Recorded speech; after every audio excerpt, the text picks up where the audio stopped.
बिहार के बख्तियारपुर के एक छोटे से गांव में एक साधारण से परिवार में जन्मा एक लड़का जो इंजीनियर बनने चला था, लेकिन उसकी किस्मत ने उसे नेता बना दिया। वो जेपी आंदोलन की आंधियों में तप कर निकला, जल्दी बिहार की राजनीति का ऐसा सितारा बना जिसे अब बिहार की सत्ता का बाजीगर कहा जाता है। कभी लालू यादव के साथ मिलकर बदलाव की मशाल उठाई तो उन्हीं लालू के जंगल राज के खिलाफ बिगुल फूंक दिया। फिर बीजेपी के साथ मिलकर बिहार को नया चेहरा दिया। बिहार में सड़कें चमकी, बिजली आई, सुशासन बाबू की छवि उसकी बनी। लेकिन उस शख्स की असली ताकत सिर्फ विकास नहीं, उसकी चालाकी भी रही। अपनी पार्टी में जो सबसे करीब रहा उसे सबसे दूर भगा दिया। राजनीति में कभी इस तरफ एनडीए तो कभी उस तरफ महागठबंधन, ऐसे तमाम यूटर्न लिया जिसके चलते उसके विरोधियों ने उसे पलटू राम कह दिया। हालांकि सियासत की बाजीगरी ऐसी कि बार बार पलटे लेकिन मुख्यमंत्री वही रहे, और इसीलिए शायद उनकी खुद की पार्टी के लोगों ने पोस्टर लगवाकर कहा कि ये सबके हैं। लालू यादव ने कहा कि इनके पेट में दांत है, हमारे मुंह में सीधे 32 दांत है, उनके पेट में नीतीश के दांत है जो वहां चलेगा। तो चिराग पासवान ने कहा कि इनके दाएं हाथ को नहीं पता कि बाएं हाथ में क्या चल रहा है। यह कहानी नीतीश कुमार की है।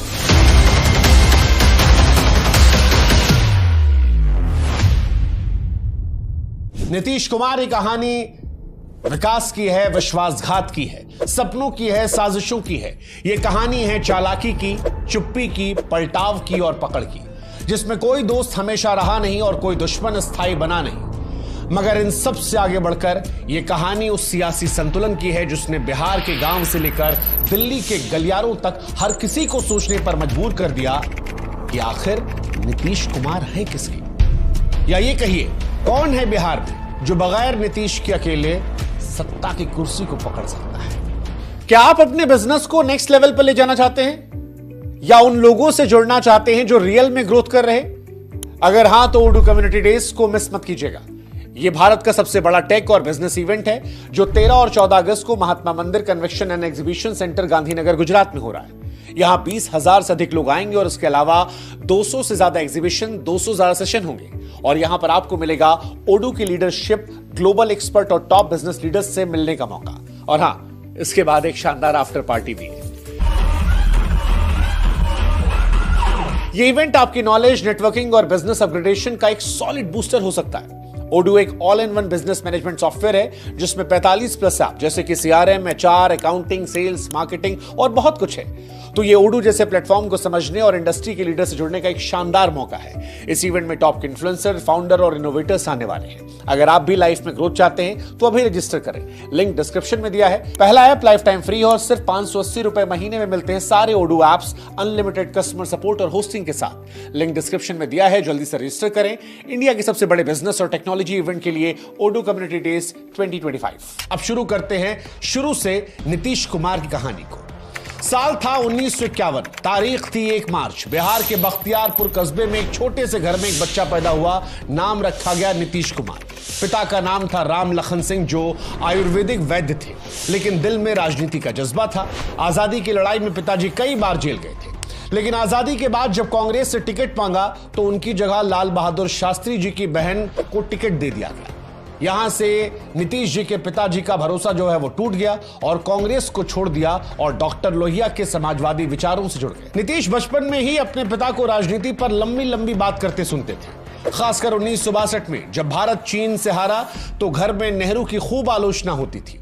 ये बातें नीतीश के मन में गहराई तक बैठ गई। बाद में खुद कहा था उन्होंने कि आंख खोलते ही सदमा मिला था। पहली खबर जो याद है वो यही कि चीन ने हमें हरा दिया था। तभी से कांग्रेस के लिए नीतीश कुमार के मन में नाराजगी बैठ गई थी। पढ़ाई में नीतीश कुमार तेज थे। एक बार 10वीं की परीक्षा में गणित में पूरे 100 नंबर लाने का सपना देखा। सवालों के सारे जवाब आते थे, लेकिन जैसे ही पेपर खत्म हुआ कॉपी छीन ली गई। नीतीश कुमार को यह बात चुभ गई। उन्हें लगा कि अगर 5-10 मिनट और मिल जाता तो शायद वो 100 में 100 नंबर ला लेते। लेकिन बाद में, सालों बाद जब वो मुख्यमंत्री बने तो ये फैसला किया कि बच्चों को परीक्षा में 15 मिनट ज्यादा दिया जाएगा। बचपन की एक और घटना नीतीश कुमार की जिंदगी में सबक के तौर पर आई। एक बार वो और उनके दोस्त रेलवे स्टेशन को पार कर रहे थे, लेकिन ब्रिज नहीं बना था। दोनों ने मालगाड़ी से नीचे निकलने की सोची, लेकिन जैसे ही झुके और नीचे से आगे बढ़ने लगे, मालगाड़ी चल पड़ी। जैसे तैसे बाल बाल वो और उनके दोस्त बचे। उस दिन मौत सामने खड़ी थी, लेकिन नीतीश बच गए। शायद इसलिए क्योंकि किस्मत को पता था कि इस लड़के को अभी बहुत कुछ करना है। खैर, इसके बाद नीतीश कुमार साल 1966 में 15 साल की उम्र में पटना पहुंच गए। बख्तियारपुर से पटना साइंस कॉलेज पढ़ने आए थे, पढ़ाई में अच्छे थे, एक छोटी सी स्कॉलरशिप भी मिल गई थी। पिताजी भी कुछ पैसा भेजते थे, महीने में करीब 300 रुपया मिलता था, जो उस जमाने के हिसाब से कम नहीं था। नीतीश साफ सुथरे स्वभाव के थे, कमरे को चमका कर रखते थे। साइंस कॉलेज के बाद नीतीश कुमार ने बिहार कॉलेज ऑफ इंजीनियरिंग में एडमिशन ले लिया। पढ़ाई चल ही रही थी, लेकिन मन जो है वो राजनीति की तरफ जा रहा था। बचपन से ही राम मनोहर लोहिया के विचारों से प्रभावित थे। स्कूल में उनके भाषण पढ़ते थे। कॉलेज आते आते राजनीति की किताबों में दिलचस्पी बढ़ गई। एक बार तो कार्ल मार्क्स की किताब को उठाया और बाद में खुदे हंसते हुए कहे कि पूरी किताब सर के ऊपर से निकल गई। इन्हीं दिनों उनकी मुलाकात किशन पटनायक से, जो लोहिया के शिष्य और सांसद थे, उनसे हो गई। उन्होंने नीतीश को खुलकर कहा कि तुम राजनीति में आ जाओ, तुम्हारे जैसे लड़कों की देश में जरूरत है। और यहीं से नीतीश के मन में राजनीतिक महत्वाकांक्षा जो है वो शुरू हो गई। वो समाजवादी युवजन सभा से जुड़ गए और कॉलेज में छात्र संघ के अध्यक्ष भी बन गए। 1972 में जब फीस बढ़ी और हॉस्टल की हालत खराब हुई तो छात्रों के साथ मिलकर प्रदर्शन किया। आंदोलन इतना उग्र हो गया कि छात्रों ने सरकारी बसों को हाईजैक कर लिया। कई लोग गिरफ्तार हुए, पटना की जेल भर गई। सरकार को मामला शांत करवाने के लिए कमेटी बनानी पड़ी। हालांकि इतना सब करने के बाद भी नीतीश उस दौर के बड़े छात्र नेता नहीं बन पाए, क्योंकि उस दौर में लालू यादव का जादू अलग चल रहा था। लालू यादव जो अपने संवाद में हंसी मजाक करते थे, कई बार हंसी ठिठोली तमाशा और ये सारी चीजें जनता को प्रभावित करती थी। लालू यादव ने उस दौर में ही जनता को अपने रंग में रंग लिया था। नीतीश लालू से अलग थोड़ा शांत, पढ़ाकू, सोचने समझने वाले लड़के थे। वैसे दोनों में एक कॉमन बात थी, कहा जाता है खैनी। दोनों गांव के लड़के थे। फर्क सिर्फ इतना था कि नीतीश बाबू जो है वो पढ़े लिखे सलीकेदार घर से थे और लालू जी का जो स्टाइल था वो थोड़ा देहाती वाला स्टाइल था, जो धीरे धीरे उनकी जनता में पकड़ को और मजबूत कर लिया।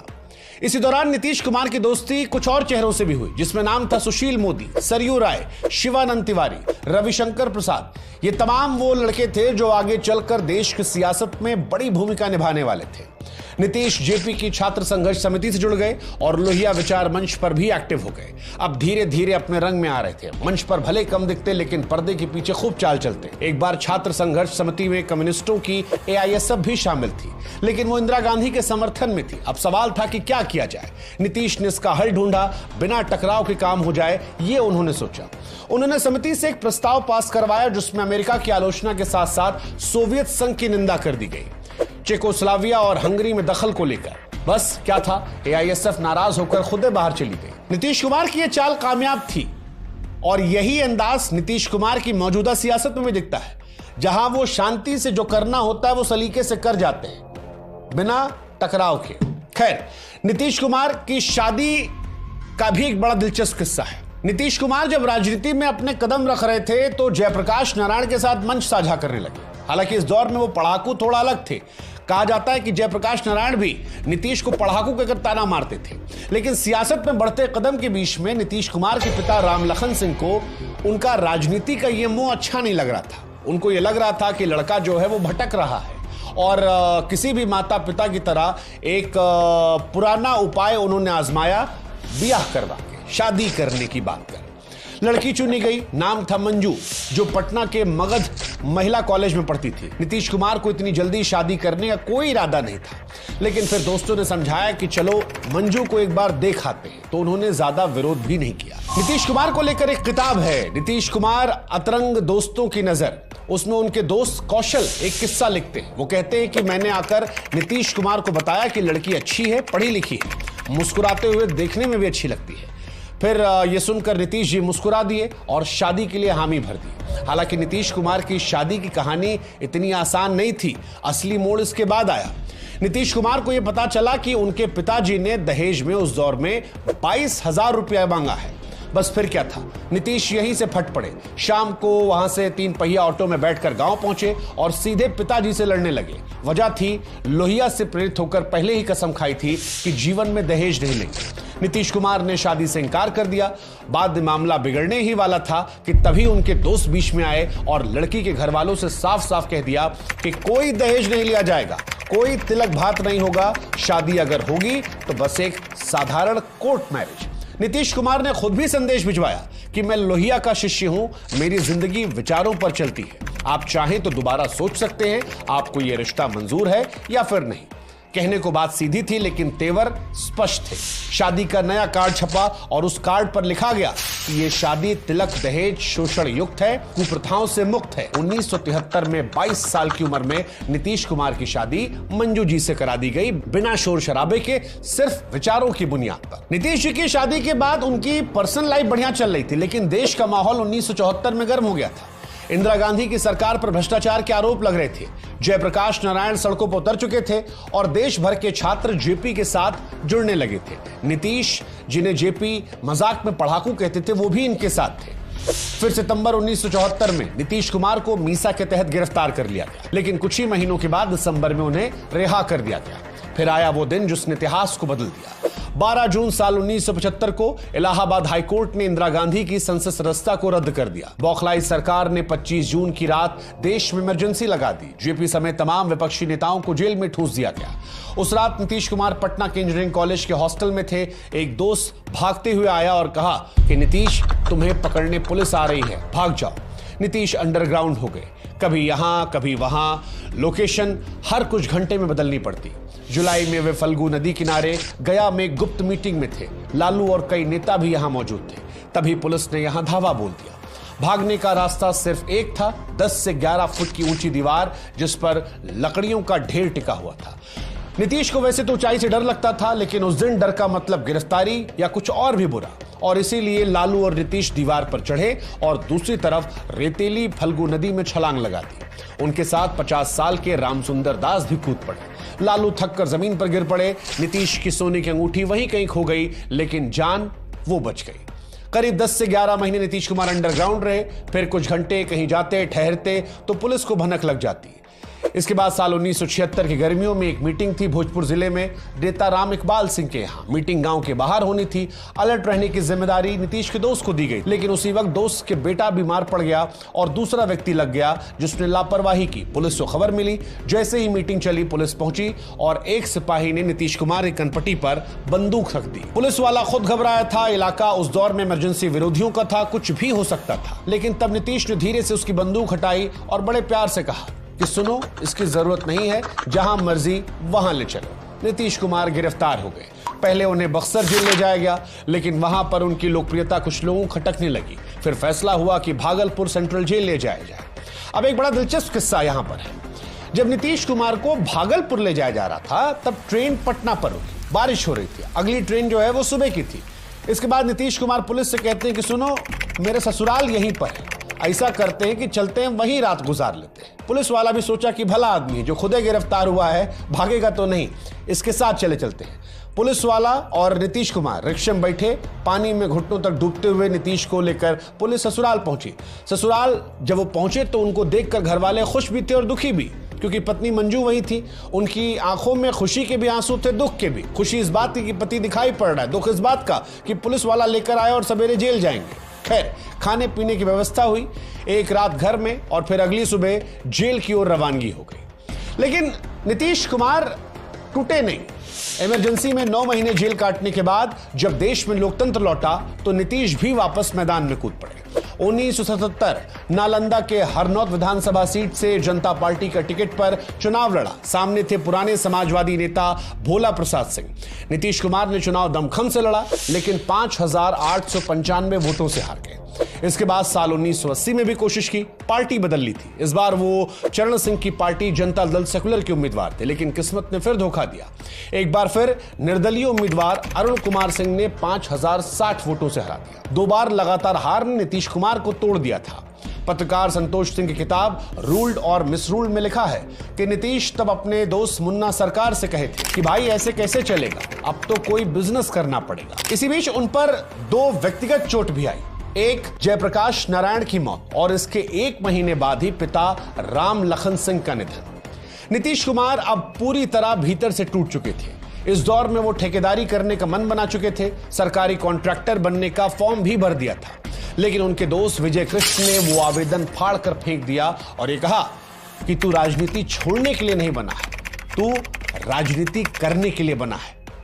और फिर तीसरी बार किस्मत आजमाने का मौका आया। नीतीश अपनी पत्नी मंजू के पास पहुंचे और कहे कि बस एक आखिरी कोशिश करनी है। मंजू उस समय सरकारी स्कूल की टीचर थी। 20,000 रुपए जैसे तैसे जोड़कर अपने पति को दिए। दोस्तों ने भी साथ दिया, चंदा मिला। नीतीश के पास बहुत कुछ नहीं था, लेकिन अब इरादा पक्का था। 1984 के लोकसभा के चुनाव आए, लेकिन उस दौर में नीतीश कुमार ने समझदारी दिखाई। इंदिरा गांधी की हत्या के बाद कांग्रेस को लेकर इस देश में लहर थी और उस लहर में नीतीश कुमार ने चुनाव ना लड़ने का मन बना। कहा कि जितना है वो भी थोड़ी ना हार में बहा दूंगा, इससे बेहतर है कि इंतजार करूं और अगली लड़ाई की तैयारी करूं। इसके बाद साल 1985 में तीसरी बार हरनौत से नीतीश कुमार मैदान में उतरे। पार्टी थी लोकदल और इस बार मुकाबला था कांग्रेस के बृजनंदन प्रसाद सिंह से। इस बार नीतीश कुमार की मेहनत रंग लाई और 21,000 से ज्यादा वोटों से उन्होंने जीत दर्ज की। बिहार की राजनीति ने देखा कि एक हारता हुआ चेहरा अब कैसे मुस्कुराने लगा था। 1987 तक नीतीश बिहार युवा लोकदल के अध्यक्ष बन चुके थे। फिर साल आया 1989 और एक बड़ा मौका मिला। कर्पूरी ठाकुर नहीं रहे और बिहार में विपक्ष के नेता की कुर्सी खाली हो गई थी। नीतीश कुमार ने लालू यादव को उस कुर्सी तक पहुंचाया और यह इसलिए था क्योंकि नीतीश को लग रहा था कि युवा नेताओं का समय आ गया है। फिर उन्होंने राष्ट्रीय राजनीति में छलांग लगाई। 1989 के लोकसभा चुनाव में वे बाढ़ सीट से मैदान पर उतरे और सामने थे पूर्व मुख्यमंत्री राम लखन सिंह यादव। लेकिन इस बार नीतीश पीछे नहीं हटे और 75,000 से ज्यादा वोटों से जीतकर पहली बार संसद पहुंचे। नई सरकार बनी, वीपी सिंह प्रधानमंत्री बनते हैं और नीतीश कुमार को मिलता है कृषि राज्य मंत्री का पद। इसके बाद आता है साल 1990। बिहार में विधानसभा चुनाव होते हैं। वीपी सिंह की जनता दल ने जीत दर्ज की और अब सवाल था कि कौन बनेगा बिहार का अगला मुख्यमंत्री। प्रधानमंत्री वीपी सिंह चाहते थे कि रामसुंदर दास को यह कुर्सी मिले क्योंकि वह अनुभवी नेता थे, दलित भी थे। लेकिन दूसरी तरफ लालू यादव का भी सपना पल रहा था मुख्यमंत्री बनने का और इसी मोड़ पर एक बार फिर सामने आ गए नीतीश कुमार। उन्होंने खुलकर लालू यादव का साथ दिया। कहा जाता है कि नीतीश चाहते थे कि सत्ता पुराने नेताओं के हाथ नहीं बल्कि नई पीढ़ी के हाथ में रहे। इसी बीच में एक और चाल चली गई। पूर्व प्रधानमंत्री चंद्रशेखर, जो खुद वीपी सिंह से हारने का दर्द भूले नहीं थे, उन्होंने रामसुंदर दास के खिलाफ अपने उम्मीदवार रघुनाथ झा को मैदान में उतार दिया, सिर्फ इसलिए कि वोट कट जाए। जब मुख्यमंत्री पद के लिए वोटिंग हुई तो नतीजे कुछ ऐसे रहे। लालू यादव को मिले 59 वोट, रामसुंदर दास को मिले 56 वोट और रघुनाथ झा को मिले 14 वोट। यानी अगर झा का वोट चंद्रशेखर नहीं काटते तो उस दौर में लालू यादव मुख्यमंत्री नहीं बनते और दास वो जीत जाते। लेकिन यहां पर असली जीत जितनी लालू यादव की थी उतनी ही नीतीश कुमार की भी थी। उन्होंने समय पर फैसला लिया, सही गठजोड़ किया और लालू प्रसाद यादव को मुख्यमंत्री बनवा दिया। 18 मार्च साल 1990 को जब लालू यादव मुख्यमंत्री पद की शपथ ले रहे थे, तब नीतीश कुमार दिल्ली से आकर खुद शामिल हुए। तब भले ही मंच पर लालू थे, लेकिन पर्दे के पीछे से लालू को धक्का देने का जो हाथ था वो नीतीश कुमार का था। और नीतीश भी इस बात को कभी कभी खुद को याद दिलाते हैं। जैसे कि मार्च 2025 में बिहार विधानसभा में जब तेजस्वी यादव सामने थे तो नीतीश कुमार ने कहा कि तुम्हारे पिता को हमने ही मुख्यमंत्री बनवाया था। 2015 के एक इंटरव्यू में भी साफ साफ कहा था कि हमने लालू यादव का समर्थन इसलिए किया क्योंकि वो हमारी पीढ़ी के थे। हमें सत्ता पुराने नेताओं से निकालकर नई पीढ़ी को देनी थी। जब दोस्ती टूटी, गठबंधन ढह गया तो नीतीश और लालू का ब्रेकअप भी हो गया। अब ये ब्रेकअप कैसे हुआ ये भी आपको बताते हैं। नीतीश कुमार ने कभी सोचा नहीं था कि जिस दोस्त को मुख्यमंत्री बनवाया एक दिन उनसे उनका बैर हो जाएगा। लेकिन सियासत की यही खूबसूरती है। 1990 में केंद्र में वीपी सिंह की सरकार गिरी और नीतीश का मंत्री पद चला गया। जब पटना लौटे तो सोचा कि राज्य सरकार तो उनकी अपनी है, एक गेस्ट हाउस मिलेगा ही। लेकिन लालू सरकार ने उन्हें जगह देने से मना कर दिया। नीतीश अपने पुराने दोस्त अरुण कुमार के घर चले गए, मगर लालू ने अरुण का ट्रांसफर करवा दिया और उनका फ्लैट किसी और को दे दिया। नीतीश ने लालू को समझाने की कोशिश की, लेकिन जवाब मिला, हमें गवर्नेंस सिखाओगे? सत्ता वोट बैंक से मिलती है, ना कि शासन से। दिल्ली के बिहार भवन में एक मीटिंग में नीतीश और लालू के रिश्ते की कब्र खुद गई। नीतीश लल्लन सिंह समेत कुछ नेताओं के साथ मांगों की लिस्ट लेकर लालू से मिलने पहुंचे थे। मीटिंग कुछ मिनट चली, फिर कहा जाता है उस दौर में झड़प हुई, गाली गलौच और झगड़ा भी हुआ। लालू चिल्लाए, निकल बाहर, पकड़ के बाहर फेंको। नीतीश और उनकी टीम बिना कुछ कहे बाहर निकल गई। बाहर आते ही नीतीश ने अपने साथियों से कहा, अब साथ चल पाना मुश्किल होगा।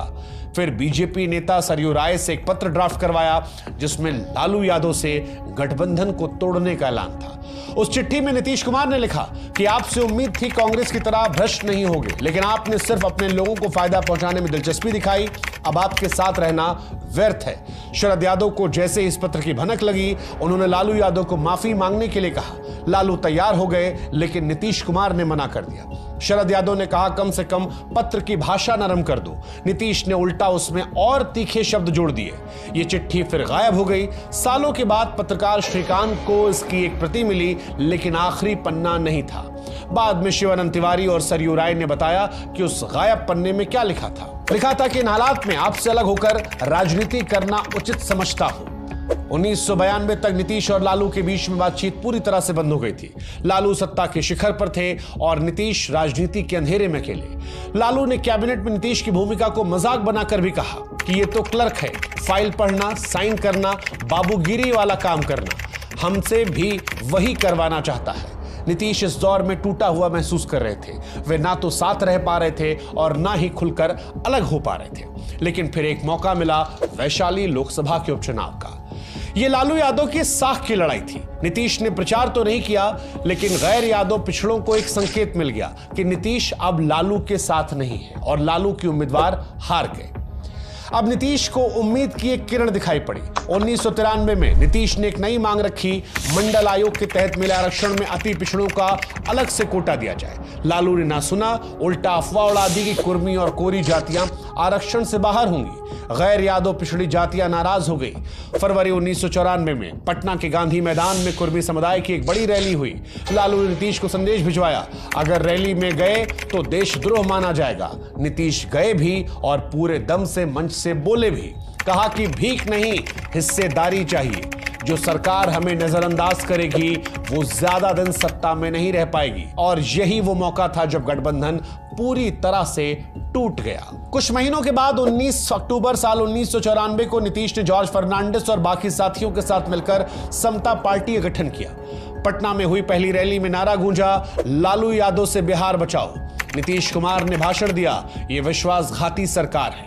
लेकिन जब 1995 के विधानसभा चुनाव हुए तो लालू यादव की पार्टी ने बड़ी जीत हासिल की। समता पार्टी को बहुत ही कम वोट मिले और 271 उम्मीदवारों की जमानत जब्त हो गई। नीतीश एक बार फिर से दो राहे पर खड़े थे, जहां पर ना आगे दिख रहा था ना पीछे कोई सहारा। वो दिल्ली लौट गए, लेकिन संसद भी नहीं गए। लालू यादव से सीधी टक्कर लेने वाले नीतीश कुमार को जल्द ही समझ में आ गया था कि बिहार की सत्ता तक पहुंचने का रास्ता अकेले नहीं कटेगा। उन्हें कोई ऐसा साथी चाहिए था जो ताकतवर भी हो और जिसके पास वोट बैंक भी हो, जो उनके पास नहीं था। और यही सोचकर उन्होंने भाजपा की तरफ देखा, जिनके पास सवर्ण जातियों का मजबूत समर्थन था।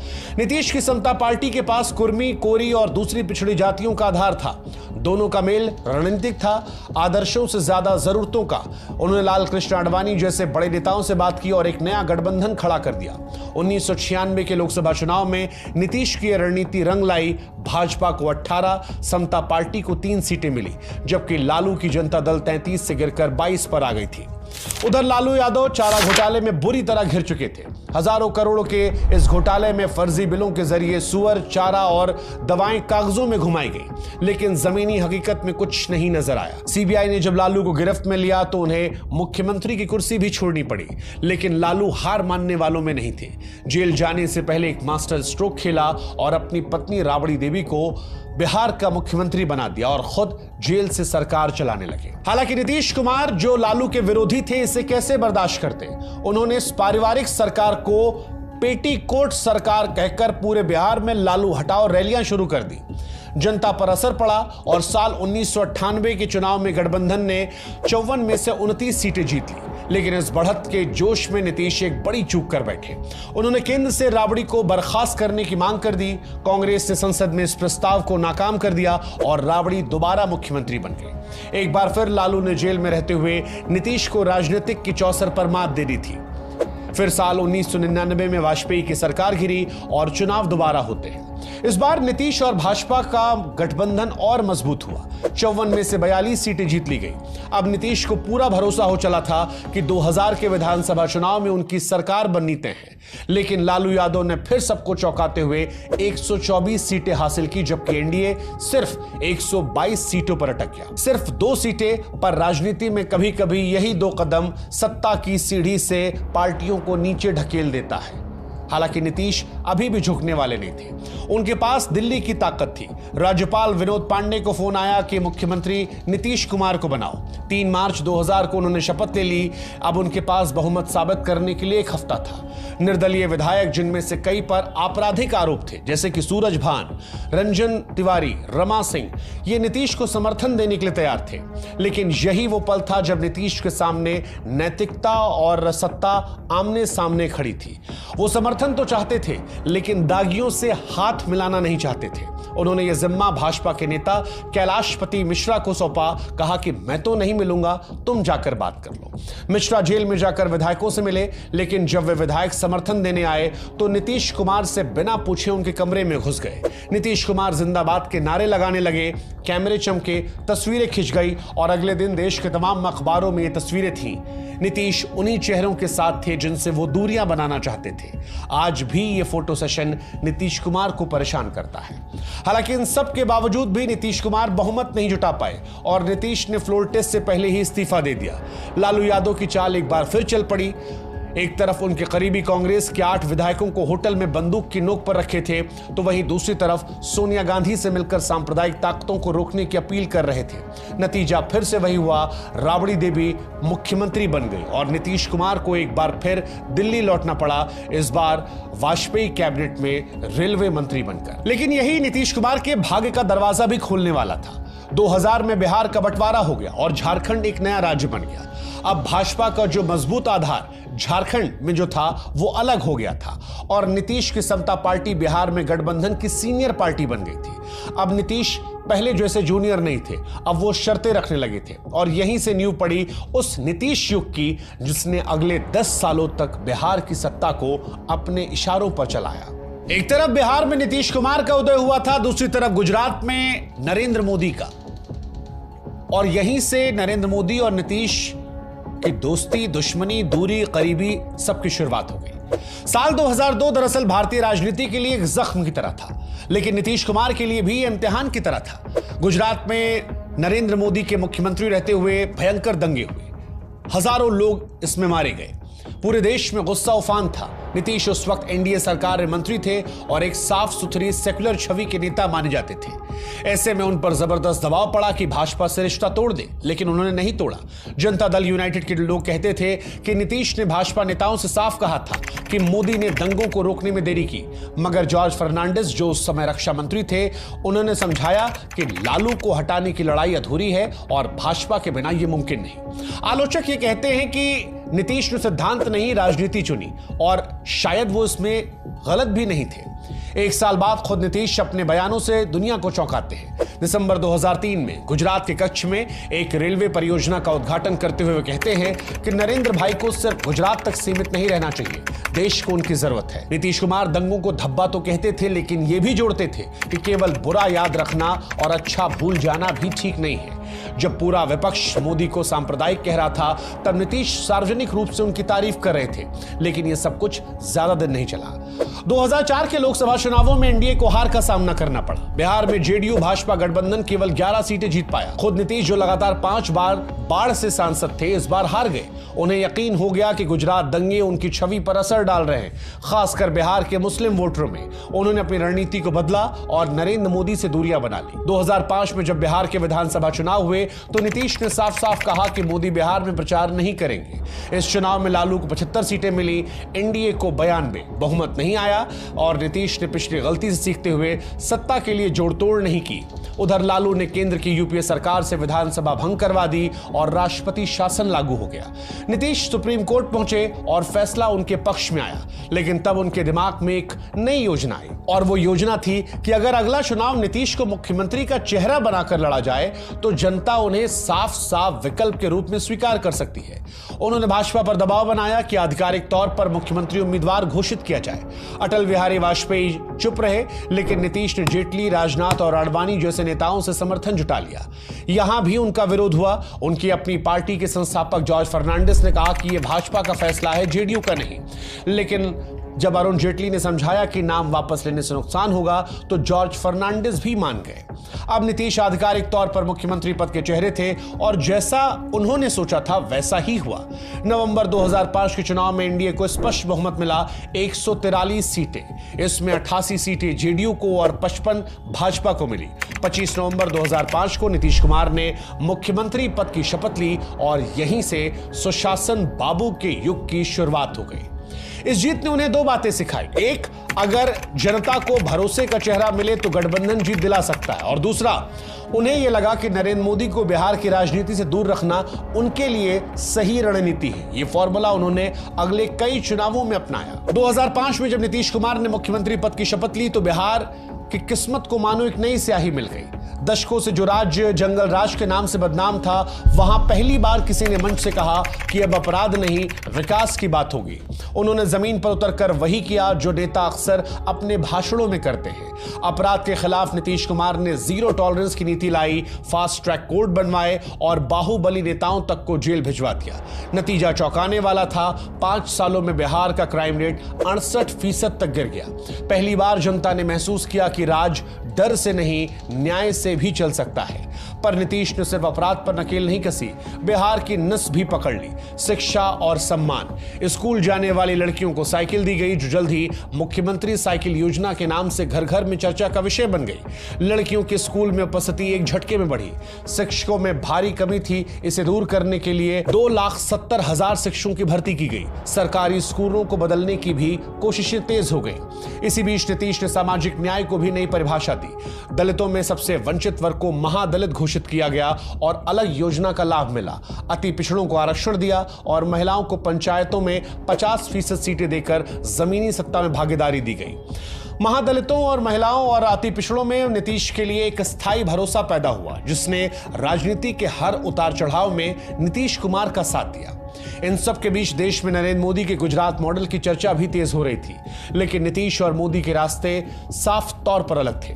2009 के लोकसभा चुनाव में नीतीश ने दो टूक कह दिया, नरेंद्र मोदी बिहार में प्रचार नहीं करेंगे। उन्हें डर था कि मोदी की मौजूदगी से उनका सेकुलर चेहरा धुंधला पड़ जाएगा। लेकिन राजनीति में जो सबसे अप्रत्याशित होता है वह मंच पर सबसे तेज चमकता है। पंजाब के लुधियाना में एक रैली के दौरान मोदी ने अचानक नीतीश कुमार को गले लगा लिया, हाथ पकड़कर उठा दिया। नीतीश के लिए दृश्य उतना ही असहज था जितना किसी विरोधी के साथ मंच पर बैठना। राहत बस इतनी थी कि बिहार में वोटिंग खत्म हो चुकी थी। लेकिन इस तस्वीर ने नीतीश कुमार का पीछा नहीं छोड़ा। जून 2010 में जब नीतीश कुमार भाजपा के बड़े नेताओं, जिसमें आडवाणी, जेटली और सुषमा स्वराज को पटना में डिनर पर बुलाते हैं, तो एक दिन पहले ही बिहार के अखबारों में एक बड़ा विज्ञापन छपा। इसमें लिखा था कि गुजरात सरकार ने बिहार को बाढ़ राहत के लिए 5 करोड़ दिए हैं और साथ ही छपी थी वो लुधियाना वाली हाथों में हाथ वाली तस्वीर। नीतीश कुमार फट पड़े, न सिर्फ डिनर को रद्द किया बल्कि गुजरात सरकार का पैसा भी लौटा दिया। यह उनके राजनीतिक जीवन का सबसे साफ संदेश था, सत्ता भले साझा हो लेकिन नरेंद्र मोदी से साझेदारी नहीं होगी। और फिर आया अक्टूबर नवंबर 2010 का चुनाव। नीतीश अपने सबसे मजबूत मोर्चे पर लड़ रहे थे, विकास, कानून व्यवस्था और सुशासन। भाजपा जेडीयू का गठबंधन एनडीए इस चुनाव में ऐतिहासिक जीत दर्ज करता है। 243 में से 206 सीटें आती हैं। जेडीयू अकेले 115 सीटें जीतती है और नीतीश कुमार एक बार फिर से मुख्यमंत्री बन जाते हैं। यह सिर्फ एक चुनावी जीत नहीं थी, यह उस नेता की स्वीकार्यता थी जिसने नारे नहीं नतीजे दिए थे। और यह साफ हो गया था कि बिहार में एक नया चेहरा बना है जिसे जनता मुख्यमंत्री नहीं बल्कि सुशासन बाबू कहकर पुकारती है। 2010 में भारी जीत के बाद जब नीतीश कुमार दोबारा मुख्यमंत्री बने तो ऐसा लगा कि बिहार एक स्थिर और स्पष्ट नेतृत्व के हाथों में। लेकिन यहीं से असल खेल पर्दे के पीछे शुरू हो गया। एक ऐसी लड़ाई शुरू हुई जो उस वक्त जोर से नहीं बोली जा रही थी लेकिन हर फैसले में सुनाई पड़ रही थी। और यह लड़ाई थी दो मुख्यमंत्रियों के बीच की, नीतीश कुमार और नरेंद्र मोदी। इस टकराव की बुनियाद भी दो थी। पहली, वोट बैंक। नीतीश कुमार ये अच्छे से जानते थे कि उनके पास शासन का बड़ा आधार मुस्लिम और सेकुलर वोटर है और अगर नरेंद्र मोदी उनके साथ मंच साझा करते हैं तो फिर गुजरात दंगों के आधार पर मुसलमान छिटक सकते हैं। नीतीश अपनी सेकुलर छवि पर कोई दाग नहीं चाहते थे। लेकिन दूसरी वजह थी महत्वाकांक्षा। 2010 के बाद देश की राजनीति करवट ले रही थी। यूपीए सरकार घोटालों में घिरी थी। 2G से लेकर कॉमनवेल्थ स्कैम ने जनता का भरोसा हिला रखा था। ऐसे में विपक्ष विपक्ष एक नए चेहरे की तलाश में था और तभी दो चेहरे सामने आते हैं। एक नरेंद्र मोदी का गुजरात मॉडल का चेहरा जो दिल्ली की तरफ लगातार बढ़ रहा था, और दूसरा नीतीश कुमार का जिसने बिहार जैसे पिछड़े राज्य में भी परिवर्तन लाकर दिखाया था। अंतर्राष्ट्रीय मंचों पर जिसे पुरस्कार मिल रहे थे। देश के न्यूज रूम में बिहार मॉडल और गुजरात मॉडल की बहस तेज थी। नीतीश कुमार के लिए अब यह सिर्फ दोस्ती और फासले का मामला नहीं था, यह सत्ता के सबसे ऊंचे सिंहासन की तरफ बढ़ने की एक लंबी दौड़ थी, जहां पर नरेंद्र मोदी या फिर नीतीश कुमार में एक ही इंसान हो सकता था जो फिनिश लाइन को पार कर सकता था। नीतीश ने यहीं से अपनी चालें बिछा दी, मोदी से दूरी बनाए रखी, भाजपा से रिश्ते निभाए, लेकिन अपने मंच को साफ रखा। हर विकास की उपलब्धि को सिर्फ गठबंधन की नहीं बल्कि अपनी कहानी की तरह पेश किया। और जब मंच पर मोदी का नाम उभरने लगा तब नीतीश ने तय कर लिया कि अब रास्ता अलग होगा, क्योंकि दोनों के लक्ष्य, दोनों के मंजिल सिर्फ एक थे। 2013 आते आते नीतीश और बीजेपी के संबंध काफी ज्यादा खराब हो गए थे और इसका कारण नरेंद्र मोदी थे। 9 जून 2013 को बीजेपी ने मोदी को लोकसभा चुनाव की अपनी प्रचार समिति का चेयरमैन बना दिया। नीतीश को यह साफ हो गया कि जल्दी बीजेपी मोदी को प्रधानमंत्री पद का उम्मीदवार भी बनाएगी और यह उन्हें मंजूर नहीं था। नरेंद्र मोदी को इसके बाद कम्युनल बताते हुए नीतीश ने बीजेपी से 17 साल पुराना गठबंधन तोड़ दिया। 16 जून को बिहार सरकार में शामिल बीजेपी के सभी 11 मंत्रियों को बर्खास्त कर दिया गया। नीतीश लेफ्ट पार्टीज और निर्दलीय के समर्थन से अल्पमत सरकार चलाने लगे। इधर सितंबर 2013 में बीजेपी ने मोदी को प्रधानमंत्री पद का उम्मीदवार घोषित कर दिया। पहले जिन मोदी को नीतीश बिहार में घुसने नहीं दे रहे थे, अब गठबंधन टूटने के बाद मोदी ऐसा करने के लिए स्वतंत्र थे। उन्होंने 2014 लोकसभा चुनाव में पूरे बिहार में रैलियां करते हुए कम से कम 32 जगहों पर नीतीश कुमार को घमंडी बताया। उन्होंने आरोप लगाया कि नीतीश कुमार हिपोक्रेट हैं, निजी तौर पर उनसे अच्छे संबंध रखते हैं लेकिन सबके सामने उनकी आलोचना करते हैं। वहीं नीतीश ने मोदी को कम्युनल बताते हुए 121 रैलियों में बार बार 2002 गुजरात दंगों का जिक्र किया। उन्होंने मोदी के गुजरात मॉडल को चुनौती देते हुए कहा कि बिहार ने गुजरात से अच्छी तरक्की की है। मोदी और नीतीश के बीच आमने सामने की इस पहली लड़ाई में बाजी मोदी के हाथ लगी। उनकी लोकप्रियता के दम पर बीजेपी बिहार की 40 में से 22 सीटें जीतने में कामयाब रही। उसके गठबंधन एनडीए ने 31 सीटें जीती। नीतीश की जेडीयू के हाथ केवल 2 सीटें आती हैं। नीतीश कुमार ने इसके बाद इस हार की नैतिक जिम्मेदारी लेते हुए मुख्यमंत्री के पद से इस्तीफा दे दिया। अपने सबसे भरोसेमंद जीतन राम मांझी को बिहार का मुख्यमंत्री बना दिया। मांझी एक महादलित थे। लोकसभा चुनाव में पिछड़ों ने मोदी का साथ दिया। मोदी के इसी पिछड़ा कार्ड को न्यूट्रलाइज करने के लिए नीतीश ने मांझी को मुख्यमंत्री बनाया था। इसी बीच दिसंबर 2014 में नीतीश चुनावी रणनीतिकार प्रशांत किशोर से मिलते हैं, जिन्होंने उनके साथ काम करने की इच्छा जताई। प्रशांत किशोर ने 2014 लोकसभा चुनावों में नरेंद्र मोदी का चुनाव प्रचार संभाला था। उन्होंने नीतीश के साथ काम करने से पहले मांझी को मुख्यमंत्री पद से हटाने की मांग की, लेकिन मांझी कुर्सी छोड़ने से इंकार कर देते हैं। कहा गया कि वे बीजेपी के हाथों में खेल रहे हैं। जेडीयू ने पार्टी से निकाल दिया, फिर भी मांझी ने मुख्यमंत्री का पद नहीं छोड़ा। बीजेपी उन्हें समर्थन दे चुकी थी, लेकिन इसके बावजूद मांझी के पास पूर्ण बहुमत नहीं था। आखिरकार मजबूर होकर फरवरी 2015 में मुख्यमंत्री के पद से इस्तीफा दिया और नीतीश कुमार एक बार फिर से मुख्यमंत्री बन गए। 2014 की लोकसभा हार नीतीश कुमार के लिए सिर्फ एक चुनावी पराजय नहीं थी, ये उनके आत्मविश्वास और बिहार में उनकी पकड़ की कड़ी परीक्षा थी। उन्होंने मुख्यमंत्री की कुर्सी छोड़ी, मांझी को दी, फिर वापस ली, लेकिन उन्हें पता था कि अगर 2015 के विधानसभा चुनाव नहीं जीते तो राजनीतिक पुनर्जन्म की उम्मीदें भी जाती रहेगी। लेकिन सामने अकेली बीजेपी नहीं थी, बल्कि नरेंद्र मोदी थे, देश के सबसे लोकप्रिय नेता, नीतीश के सबसे बड़े राजनीतिक प्रतिद्वंदी। अकेले लड़ा तो पराजय तय थी, इसीलिए नीतीश ने वो किया जिसमें वो माहिर है, राजनीतिक रेखाएं मिटाकर नए गठबंधन बनाना। उन्होंने हाथ मिलाया उसी लालू यादव से जिसके खिलाफ कभी जंगल राज का नारा देकर वो सत्ता में आए थे। कांग्रेस को भी साथ लिया और बना दिया महागठबंधन, जेडीयू, आरजेडी और कांग्रेस की तिकड़ी। नीतीश कुमार इस बात को जानते थे कि सिर्फ सीटों का नहीं बल्कि संविधान, सम्मान और सोच का चुनाव होगा। चुनाव प्रचार का जिम्मा नीतीश ने एक नए खिलाड़ी प्रशांत किशोर को सौंपा, जो 2014 में मोदी के लिए काम कर चुके थे। शुरू में प्रशांत महागठबंधन के पक्ष में नहीं थे, लेकिन धीरे धीरे वो लालू नीतीश के बीच कड़ी दूत और डील मेकर बन गए। उन्होंने सीटों का बंटवारा तय करवाया और लालू से गारंटी ली कि मुख्यमंत्री नीतीश कुमार बनेंगे। चुनाव से पहले ही लालू ने मंच से ऐलान कर दिया कि मुख्यमंत्री नीतीश कुमार ही बनेंगे। इधर प्रधानमंत्री मोदी ने भी अपनी पूरी ताकत झोंक दी थी। रैलियों पर रैली, भाषण पर हमला और फिर वो बयान आया जिसने पूरा चुनाव पलट दिया। नीतीश के डीएनए में गड़बड़ी है। मोदी का इरादा नीतीश की छवि पर चोट करना था, लेकिन नीतीश ने उसी वार को बिहार की अस्मिता का मुद्दा बना लिया। उन्होंने मोदी को चिट्ठी लिखी, आपके बयान से 10 करोड़ बिहारियों का अपमान हुआ है। उन्होंने वही हथियार इस्तेमाल किया जो मोदी खुद गुजरात में बार बार चला चुके थे। मुझ पर हमला मतलब पूरे राज्य पर हमला। नीतीश ने इस बयान को गांव गांव तक पहुंचाया, डीएनए से डिग्निटी का सफर रच दिया। नीतीश अब न सिर्फ विरोध कर रहे थे बल्कि वो मोदी से सीख भी रहे थे और नरेंद्र मोदी को उन्हीं की शैली में जवाब दे रहे थे। जब चुनाव के नतीजे आए तो बिहार की धरती पर एक राजनीतिक चमत्कार लिखा जा चुका था। 243 में से 178 सीटों पर महागठबंधन ने कब्जा जमाया। भाजपा केवल 53 सीटों पर सिमट गई। आरजेडी सबसे बड़ी पार्टी बनी, 80 सीटें। लेकिन जैसा वादा हुआ था, लालू ने नीतीश को मुख्यमंत्री बनाने में एक पल की देरी नहीं की।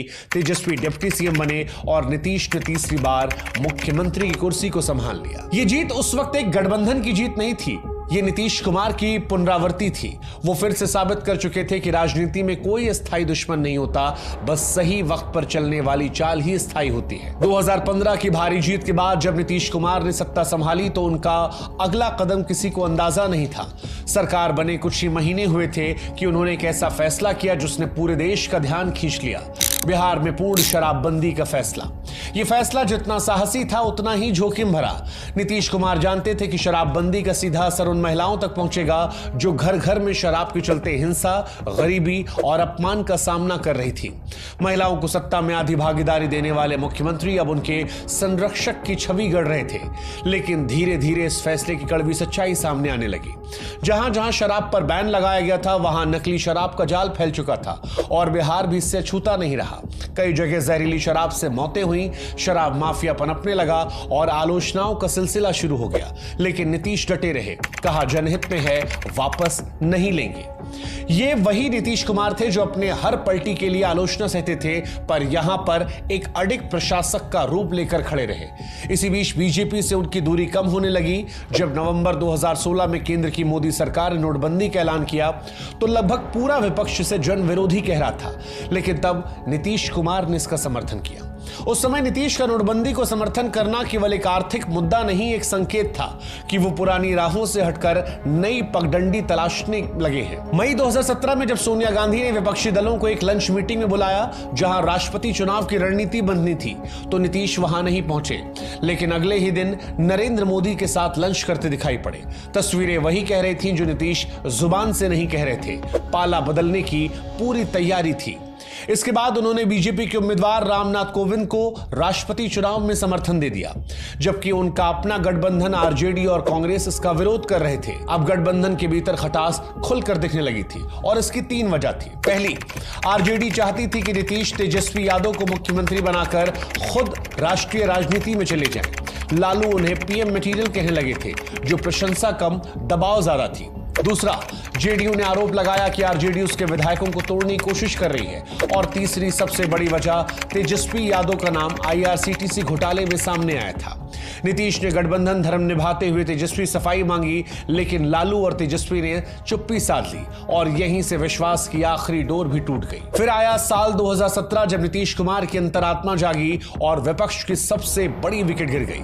2015 में लालू के साथ हाथ मिलाने वाले नीतीश कुमार ने जब प्रधानमंत्री मोदी के खिलाफ बिहार की लड़ाई जीती थी तब उन्हें विपक्ष का नया चेहरा माना जा रहा था। एक ऐसा नेता जो सेक्युलर है, साफ छवि वाला है, नरेंद्र मोदी को चुनौती देने की ताकत रखता है। विपक्ष के गलियारों में चर्चा थी 2024 क्यों नहीं नीतीश ही।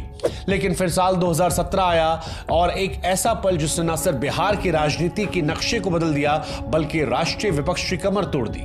26 जुलाई 2017 को नीतीश कुमार ने अचानक घोषणा की कि अंतरात्मा की आवाज कह रही है कि अब वो आरजेडी के साथ नहीं चल सकते। आईआरसीटीसी घोटाले में तेजस्वी यादव पर कार्रवाई ना होने से वाहत है और बस शाम होते होते गठबंधन तोड़ दिया। अगले ही दिन भाजपा ने समर्थन दिया और नीतीश ने फिर से मुख्यमंत्री का पद संभाल लिया, इस बार नरेंद्र मोदी के साथ। बिहार की सियासत में ये कोई सामान्य यूटर्न नहीं था। ये उस नेता की वापसी थी जो 5 साल पहले मोदी के डीएनए पर सवाल उठा रहा था और अब उनके साथ मंच साझा कर रहा था। विपक्ष की सबसे मजबूत विकेट एक झटके में गिर चुकी थी और बीजेपी ने वो काम कर दिखाया जिसे विपक्ष करने का सपना देख रहा था। हालांकि फिर एक और ट्विस्ट आया। सितंबर 2018 में प्रशांत किशोर जेडीयू में शामिल हो गए और 1 महीने के बाद ही पार्टी का वाइस प्रेसिडेंट बना दिया गया। अचानक वो नीतीश के नंबर 2 बन गए और सब ने उन्हें उत्तराधिकारी मानना शुरू कर दिया। लेकिन राजनीति में उत्तराधिकारी बनने से पहले उसे स्वीकृति नहीं, समय और सत्ता दोनों में निभाना पड़ता है और यही चीज प्रशांत किशोर के साथ नहीं हो पाई। 2019 में लोकसभा चुनाव हुए। नीतीश ने भाजपा के साथ मिलकर चुनाव लड़ा। परिणाम ऐतिहासिक रहे। बिहार की 40 में से 39 सीटें एनडीए ने जीती और महागठबंधन का लगभग सफाया हो गया। लालू यादव की आरजेडी खाता नहीं खोल पाई। नीतीश सत्ता की सबसे सुरक्षित जगह पर खड़े थे, लेकिन शायद अब वे सत्ता के साथ नहीं, अपनी छवि के साथ संघर्ष कर रहे थे। इसी दौरान केंद्र सरकार सीए यानी नागरिकता संशोधन कानून लेकर आई, जिसके चलते विपक्षी दल सड़कों पर थे, लेकिन नीतीश खामोश। यही चुप्पी प्रशांत किशोर को नागवार गुजरी और खुलकर उन्होंने सीए की आलोचना शुरू कर दी। पार्टी लाइन के खिलाफ जाकर बार बार खुलकर जोर जोर से। यह टकराव ज्यादा दिन नहीं टिका। जनवरी 2020 में नीतीश कुमार ने उन्हें पार्टी से बाहर निकाल दिया। लेकिन असली धमाका तो इसके बाद हुआ जब नीतीश ने कहा कि प्रशांत किशोर को अमित शाह ने भेजा था। उनके 2 बार कॉल करने पर पीके को जेडीयू में लेने के लिए कहा था। नीतीश की इस बात से हर कोई हैरान था। क्या प्रशांत किशोर का प्रवेश एक रणनीतिक घुसपैठ था या सिर्फ नीतीश का गुस्से में दिया गया बयान? सच जो कुछ भी हो, इतना तो तय था कि नीतीश की राजनीति अब याद रखने और भूल जाने के बीच झूलती चालों को मैदान बन चुकी थी, जहां ना कोई स्थायी दुश्मन था और ना कोई स्थायी उत्तराधिकारी। इसके बाद 2020 का विधानसभा चुनाव कुछ अलग ही स्क्रिप्ट पर लिखा गया। चेहरे वही थे, गठबंधन वही था, लेकिन इस बार साजिशें नहीं थी और निशाने पर थे नीतीश कुमार। जेडीयू और बीजेपी फिर एक साथ चुनाव लड़ रहे थे, लेकिन इस बार बीच में उतर आए थे चिराग पासवान, लोक जनशक्ति पार्टी के नेता जो खुद को रामविलास पासवान के विरासत का वारिस और मोदी का हनुमान बताकर मैदान में उतरे थे। चिराग ने बीजेपी से दोस्ती बनाए रखी, लेकिन हमला जेडीयू पर बोला। उन्होंने 140 से ज्यादा सीटों पर उम्मीदवार उतारे, सिर्फ जेडीयू के खिलाफ। बीजेपी के खिलाफ एक भी सीट पर नहीं लड़े और यह सियासत की भाषा में पार्टनरशिप के मुखौटे में हमला था। राजनीतिक गलियारों में इसे चिराग मॉडल कहा गया, एक ऐसा प्रयोग जिसे बीजेपी ने नीतीश कुमार को कमजोर करने के लिए तैयार किया था। मकसद साफ था कि नीतीश की सीटें कम हो ताकि चुनाव के बाद मुख्यमंत्री पद पर बीजेपी दावा ठोक सके, और यह दावा कामयाब भी रहा। जेडीयू की सीटें 43 तक सिमट गईं, जबकि बीजेपी ने 74 सीटें जीतकर गठबंधन में बढ़त बना ली। जेडीयू ने इसे खुली साजिश करार दिया, एक ऐसा हमला जो बाहर से कम भीतर से ज्यादा हुआ। लेकिन बीजेपी के पास इतनी सीटें नहीं थीं कि अकेले सरकार बना सके या जोड़ तोड़ से बिना नीतीश की सत्ता संभाल सके। नतीजन कमजोर स्थिति में होने के बावजूद नीतीश एक बार फिर मुख्यमंत्री बने। लगातार दूसरी बार ऐसा हुआ कि कम सीटों वाले सहयोगी ने सत्ता की चाबी को संभाला। यह सिर्फ संख्याओं की बात नहीं थी, बल्कि नीतीश कुमार की राजनीतिक हैसियत का भी प्रमाण था। बिहार की राजनीति अब 2 ध्रुवों में बटी थी, बीजेपी और आरजेडी, लेकिन लड़ाई जीतता वही था जिसके साथ नीतीश कुमार थे। नीतीश इस भूमिका को अच्छी तरह समझ रहे थे और उसी को अपनी सबसे बड़ी ताकत बनाकर निभाते भी रहे। मगर चिराग मॉडल की चोट इतनी गहरी थी कि साझेदारी का जख्म नासूर बन चुका था। 2020 की जीत के बावजूद दोनों दलों के बीच खटास बढ़ती गई। नीतीश को यह महसूस हो चुका था कि बीजेपी अब उन्हें साथी नहीं, संघर्ष मानने लगी है। और आखिरकार 9 अगस्त 2022 को नीतीश कुमार ने एक बार फिर पलटी मारी, बीजेपी से गठबंधन तोड़ा और आरजेडी के साथ मिलकर सरकार बना ली। जेडीयू ने साफ साफ आरोप लगाया कि बीजेपी हमारी पार्टी को तोड़ने की कोशिश कर रही है, हमारे विधायकों से संपर्क कर रही है, इसलिए गठबंधन अब भरोसे के काबिल नहीं रहा। वहीं बीजेपी का जवाब और भी दिलचस्प था। नीतीश फिर एक बार प्रधानमंत्री बनने का सपना देखने लगे हैं। भाजपा ने दावा किया कि आरजेडी और नीतीश के बीच एक डील हुई है, तेजस्वी को मुख्यमंत्री बनवाने की और नीतीश कुमार को 2024 में नरेंद्र मोदी के खिलाफ प्रधानमंत्री पद का चेहरा बनाने की। सच कहें तो यह गठबंधन नहीं, राजनीतिक पुनर्जन्म जैसा था। एक बार फिर नीतीश उसी पाले में थे जहां वे सालों पहले अंतरात्मा की आवाज सुनकर बाहर निकले थे। लेकिन राजनीति में अंतरात्मा और अवसरवाद का फर्क तब तक नहीं दिखता जब तक बाजी कोई और बार ना पलट दे। 9 अगस्त 2022 को जब नीतीश कुमार ने बीजेपी से नाता तोड़कर फिर से आरजेडी के साथ सरकार बनाई तो सिर्फ गठबंधन नहीं बदला था, इरादा बदला था। मुख्यमंत्री पद की शपथ लेते हुए ही पहली लाइन में नरेंद्र मोदी को चुनौती दी थी। कहा 2014 में जो जीते थे उन्हें 2024 की चिंता करनी चाहिए। पूरा देश समझ गया था कि नीतीश की नजर अब बिहार ही नहीं बल्कि दिल्ली की गद्दी पर भी है, लेकिन रास्ता इतना आसान नहीं। विपक्ष बिखरा हुआ था, कांग्रेस अकेले चल रही थी और दूसरी तरफ ममता बनर्जी, अरविंद केजरीवाल, अखिलेश यादव जैसे क्षेत्रीय क्षत्रप थर्ड फ्रंट का सपना बुन रहे थे जिसमें कांग्रेस की कोई जगह ना हो। नीतीश इस जटिल गणित को सुलझाने मैदान में उतरे। उन्हें समझाना था कि ममता और केजरीवाल जैसे नेताओं को के बिना कांग्रेस के मोदी को हराना नामुमकिन है, और दूसरी तरफ उन्हें कांग्रेस को यकीन दिलाना था कि बाकी दल कोई खतरा नहीं बल्कि जरूरत है। सितंबर 2022 में उन्होंने 2 बार दिल्ली की यात्रा की, राहुल और सोनिया गांधी से बातचीत की, अरविंद केजरीवाल से मुलाकात की, फिर अप्रैल मई 2023 में देश भर के विपक्षी नेताओं से मिले। ममता बनर्जी, अखिलेश यादव, उद्धव ठाकरे, हेमंत सोरेन जैसे कई नेहरूवादी युग का प्रतिनिधि, सबको एकजुट करने की पुरानी कोशिश को दोहराया गया। फिर आया 23 जून 2023 का दिन जब पटना में विपक्ष की पहली ऐतिहासिक बैठक हुई। 17 दल एक साथ सामने आए, एक मंच पर बैठे और गठबंधन को नया नाम दिया, इंडिया।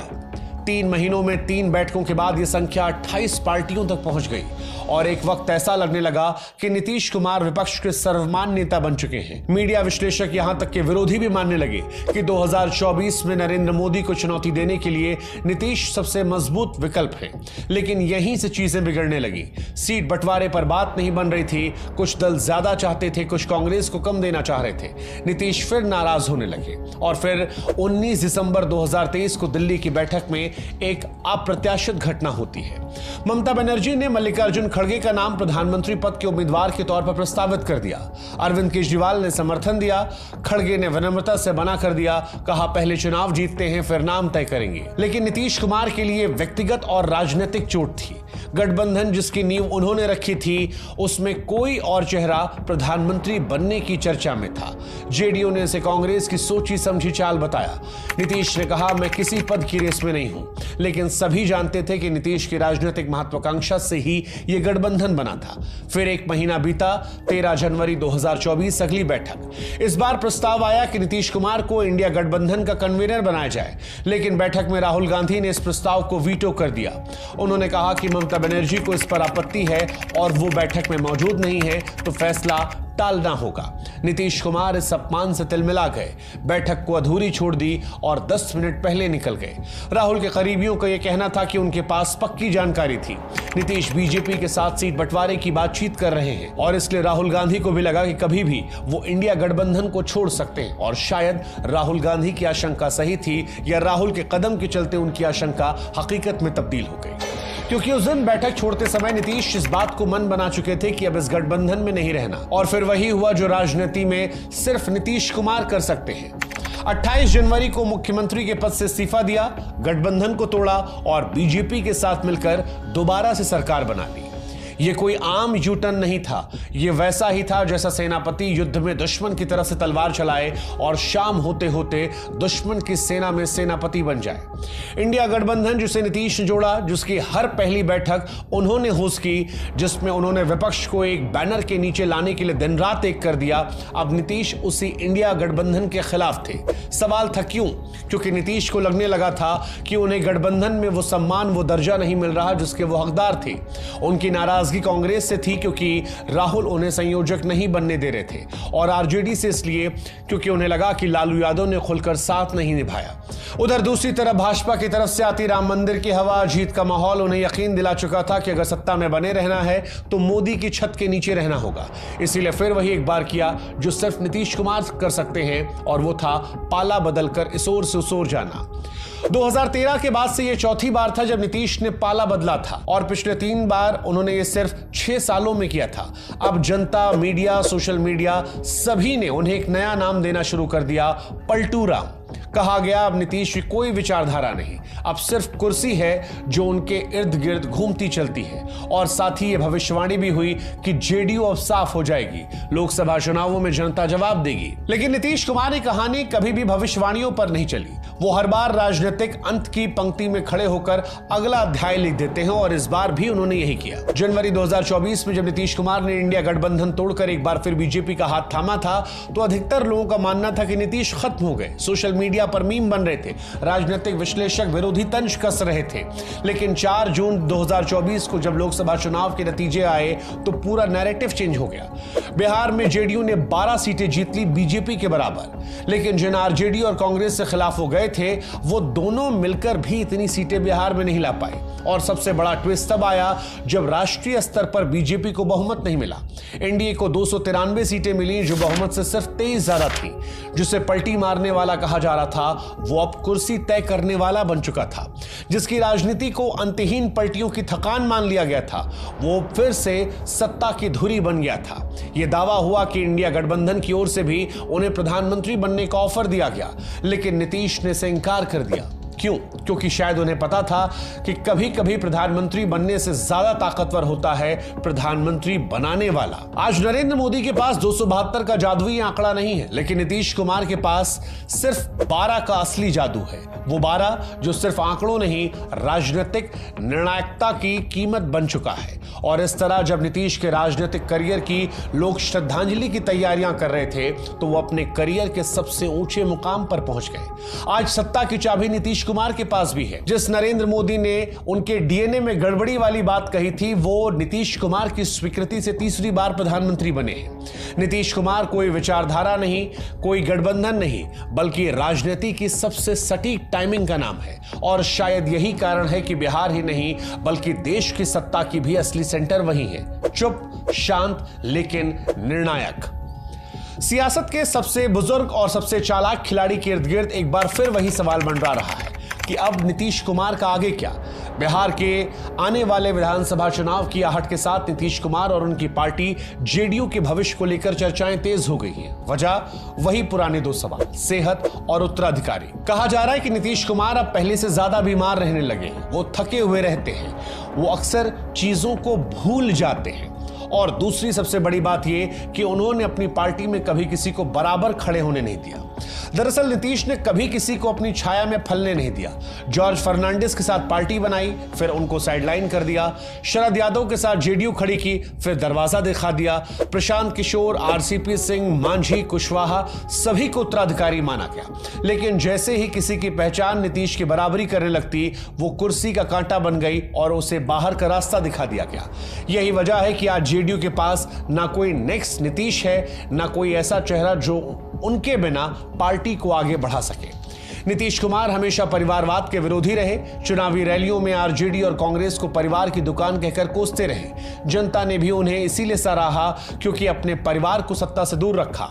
लेकिन अब लगता है कि राजनीति के आखिरी मोड़ पर आकर नीतीश भी वही रास्ता पकड़ने वाले हैं जिस पर चलने वालों को आज तक कोसते आए हैं। और इसीलिए उनके इकलौते बेटे निशांत कुमार का नाम अक्सर सामने आ रहा है। हालांकि उनके प्रशंसक कई बार यह भी कहते हैं कि यह बयान आरजेडी की तरफ से फैलाया जाता है ताकि उन पर परिवारवाद के आरोप जो हैं वो हल्के हो जाएं। कई सारी कहानियां हैं। कुछ कहते हैं कि अंदर खाने विरासत चल रही है कि नीतीश अपनी राजनीतिक विरासत को सौंपने की तैयारी में है। लेकिन कुल मिलाकर नीतीश क्या करते हैं, ये शायद सिर्फ और सिर्फ नीतीश कुमार ही समझ सकते हैं। और जैसा एक दौर में कहा गया था कि नीतीश के बाएं हाथ में क्या, वो दाएं को नहीं पता चलता, ऐसे ही नीतीश का उत्तराधिकारी को लेकर अगला कदम क्या होगा, ये किसी और को नहीं पता चल सकता। लेकिन कुल मिलाकर यह बदलाव सिर्फ सत्ता की कमजोरी नहीं, एक अनकहे डर की गवाही भी है कि सत्ता चली गई तो कौन याद रखेगा, क्या कोई और सुशासन बाबू बनेगा। दरअसल नीतीश कुमार की पूरी राजनीति एक धीरे धीरे बिछाई गई बिसात जैसी रही। कभी सिद्धांतों के नाम पर, कभी विकास के नाम पर, कभी गठबंधन की जरूरत बताकर उन्होंने सत्ता के लिए वैचारिक पार्टियों की ऐसी मिसाल गढ़ी कि लोग आज भी कहें भरोसा नहीं कि नीतीश बाबू कब किधर कहां चले जाए।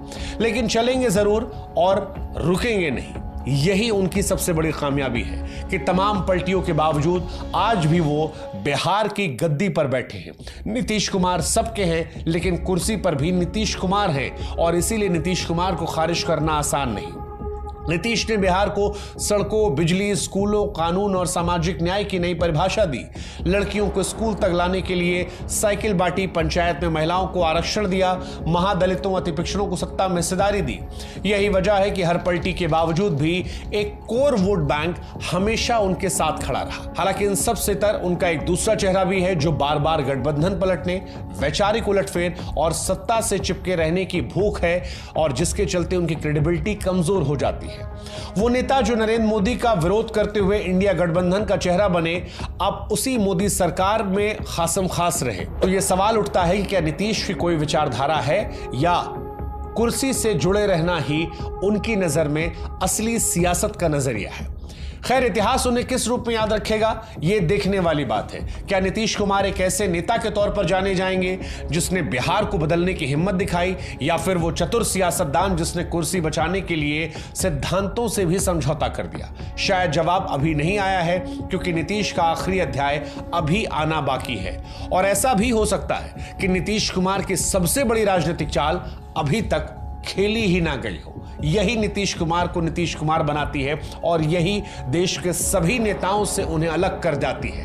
नीतीश कुमार की ये कहानी आपको कैसी लगी, हमें जरूर बताइएगा। हमारे साथ व्हाट्सएप पर जुड़ेगा, और अगर किसी और शख्स की कहानी को आप सुनना चाहते हैं तो कमेंट सेक्शन में उसका नाम जरूर डाल दीजिएगा। फिलहाल आज के लिए इतना ही। जय हिंद, जय भारत, नमस्कार।